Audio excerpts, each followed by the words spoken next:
afternoon and thanks for joining us. I'm Judy Simpson. Today on the program, we're marking the anniversary of the Civil War's Battle of Cedar Creek. In just a moment, we'll walk the battlefields and cross the rivers and roads where Vermonters fought and died in a victory over Confederate forces. The Battle of Cedar Creek was memorialized in a famous painting that hangs in the Vermont State House. The painting, by Julian Scott, is one of the first to realistically depict war, showing some of the more than 8,000 casualties from the battle. We join Across the Fence associate producer Keith Silva and Civil War historian Howard Coffin in the mountains overlooking the Shenandoah Valley.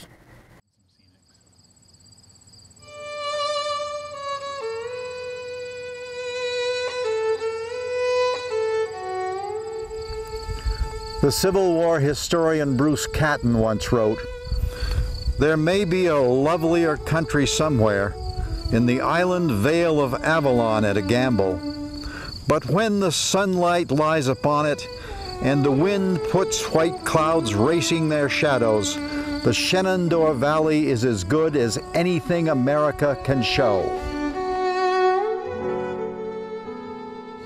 The Shenandoah Valley was fought over through most of the Civil War.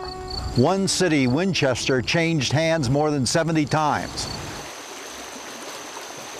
And 12 miles south of Winchester, a stream called Cedar Creek bubbles into the North Fork of the Shenandoah River.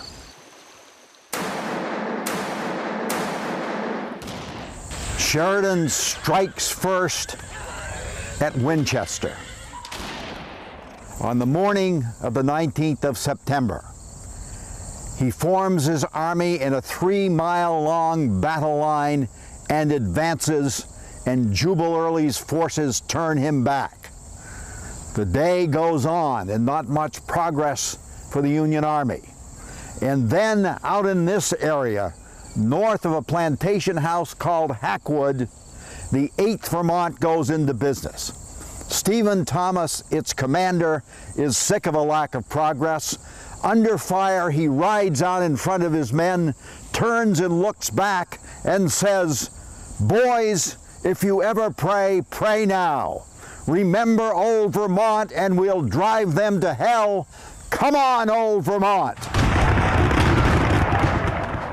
And now the 8th Vermont is moving, and now the whole corps is moving, and now the whole battle line is moving, and now the cavalry comes down from the north, and the Battle of Winchester becomes a massive Union victory, and Sheridan is able to report that the rebel army went whirling through Winchester. 3 days after the victory at Winchester, Sheridan again defeated Early with a brilliant flanking maneuver at Fisher's Hill. Then he took his army and marched 50 miles up the valley, moving south to Harrisonburg, turned and came back along the valley, burning farms, burning crops, and burning mills. One of the mills that Sheridan burned, you can see in the trees along the banks of Cedar Creek. Today in the Shenandoah Valley, they still call it the Burning. By the middle of October 1864, Phil Sheridan had defeated Jubal Early's army 3 times, at Winchester, at Fisher's Hill, and then in a cavalry fight at Tom's Brook. Then Sheridan had marched 50 miles up and down the valley, and finally he brought his army to rest on the high fields around the plantation house of Belle Grove. His 35,000-man army covered these fields. He had them dig in, and he was so satisfied that he had defeated Early's army that he went north to Washington to meet with his superiors and left Major General Horatio Wright in charge. Despite his losses, there was still a lot of fight left in Jubal Early and his army, and they were closer than Sheridan suspected. General Jubal Early needed a plan of attack, so he sent Jedediah Hotchkiss, Stonewall Jackson's old map maker, to the top of the Massanutten Mountain, which rises 1,500 feet above Cedar Creek. And from there, Hotchkiss said that he could see the insignias on the Union officers' shoulders. Hotchkiss reported that the Federal lines did not extend all the way to the river, leaving a vulnerable flank open to attack. Along this stretch of the Shenandoah River, 7,000 Confederate infantrymen in the pre-dawn hours of October 19th crossed this river, overpowering mounted Union sentries in the middle of the river. Early attacks before sunrise, and the Battle of Cedar Creek begins. Vermonter Stephen Thomas's little brigade that included the 8th Vermont Regiment was encamped in this field in front of Belle Grove when the battle began.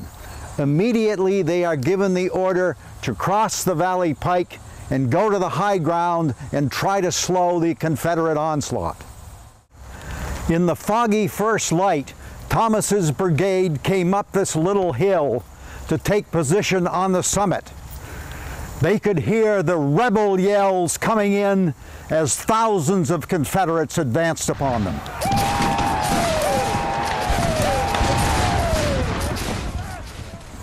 Where these cows graze today, the 8th Vermont made its stand, a regiment on either side of it.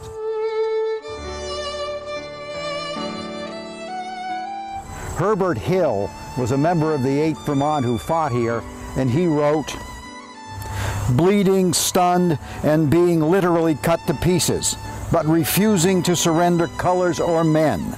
Falling back only to prevent being completely encircled, the noble regiment had accomplished its mission." When General William Emory ordered the Vermonters to take position on this hill, he never expected to see them again. Years later, he told Stephen Thomas, "I knew I was sending you into the jaws of death." 21 years after the battle, members of the 8th Vermont gathered to dedicate this monument to themselves here on the battlefield. All of this land now, including this monument, is part of a national park, thanks to the late United States Senator James Merrill Jeffords. Despite the 8th Vermont's brave stand and other fragmented resistance, the Confederate surprise attack, which swept across the Shenandoah River and Cedar Creek, by 7:30 in the morning had the entire Union Army in retreat. The attack engulfed all these fields and the Belle Grove house, which is still pockmarked by bullets. It was a stunning early Confederate victory under Jubal Early. Driven about 3 miles north by the surprise attack, Sheridan's army retreated until George Getty's division of the 6th Corps reached this ridgetop, this curving ridgetop, and decided here to make a stand, this day under the command of Vermonter Lewis Addison Grant. The Vermont Brigade, the old brigade, was here in the middle. On the right was James Meach Warner's brigade, he from Middlebury, Vermont. And to the left was another brigade that included a New York regiment that was right up against the Vermonters. The Confederates came on and made a first attack, and the 4,000 Union soldiers on this ridge drove them back. Now Jubal Early brought up cannon and shelled this ridge. Second in command of the New Yorkers, Lieutenant Colonel Windsor French, jumped in front of his men and proceeded to give one of the clever commands of the entire Civil War. Hollering his words so the Vermonters and New Yorkers could hear it, he shouted, "Men, don't run till the Vermonters do." Well, the New York resistance stiffened as they remembered the old rivalries with Vermont. Vermont held firm, and that third attack was thrown back down the hill, and Jubal Early's victory at Cedar Creek had ended.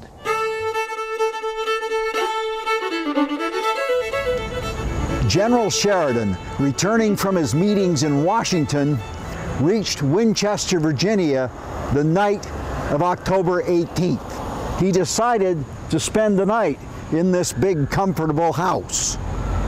The next morning, he awakened, had breakfast, and began to hear distant gunfire from the direction of his army a dozen miles to the south at Cedar Creek. He cut short the breakfast and began to ride south. Sheridan mounts his big black Morgan Rienzi, and he starts south on the Valley Pike, now busy Route 11 here in Virginia. He soon begins to meet stragglers from his army, defeated soldiers moving north. And he rides into their midst and hollers at them, "God damn you, turn around, follow me. We're going back to the battlefield."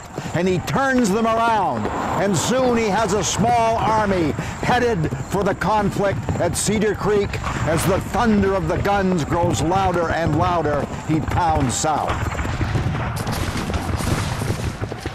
About 10:30 in the morning, Phil Sheridan completed his ride from Winchester and came riding along the line of his soldiers, and the first troops he sees is the Vermont Brigade. He asks who they are, he's told they're Vermonters, and he said, "We'll have our camps back by nightfall." It took Sheridan until 3 o'clock in the afternoon to get his troops realigned, to form an attack line, and then at 3 o'clock he gave the order to go forward.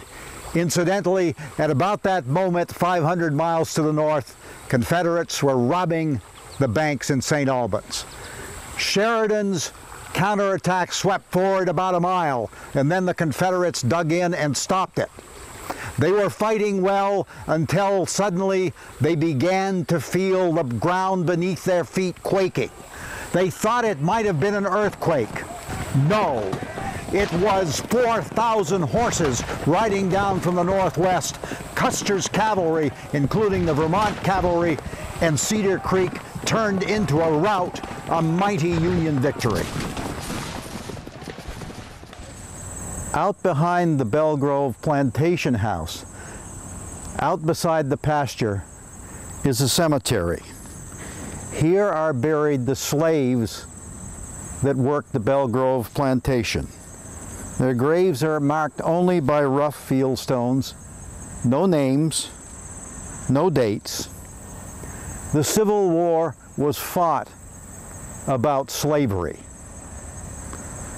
Abraham Lincoln issued the Emancipation Proclamation that freed the slaves in the Confederate States. His re-election was to be contested less than 3 weeks after the Battle of Cedar Creek, and the Vermont Brigade and the rest of the Army camped around Belgrove voted here for president.